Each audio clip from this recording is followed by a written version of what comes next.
तर बीडमधील सरपंच संतोष देशमुख हत्या प्रकरणानंतर बीड पिस्तूल आणि गावठी कट्ट्यांची चर्चा आहे। पण फक्त बीडच नव्हे तर मराठवाड्यातल्या अनेक जिल्ह्यांमध्ये गेल्या काही वर्षात गावठी कट्ट्यांची विक्री वाढली आहे। मराठवाड्यात गावठी कट्टे विक्री करणारे एक रॅकेट आहे। खंडणी आणि इतर गुन्ह्यामध्ये धमकावण्यासाठी या गावठी कट्ट्याचा वापर केला जातो।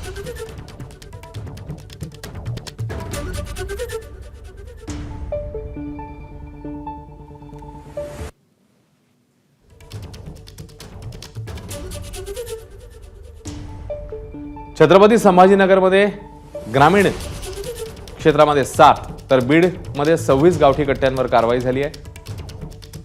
यासोबतच धाराशिवमध्ये 13 आणि जालन्यामध्ये 16 गावठी कट्ट्यांवर कारवाई पाहायला मिळते। तर नांदेडमध्ये 44 गावठी कट्ट्यांवर कारवाई झाल्याचं समोर येते।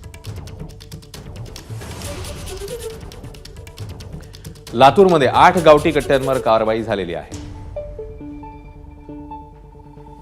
तर हिंगोलीत 11 गावठी कट्टे ज्याच्यावर कारवाई झाली आहे। परभणीत 6 गावठी कट्ट्यांवर कारवाई समोर येते। एबीपी माझा, उघडा डोळे बघा नीट।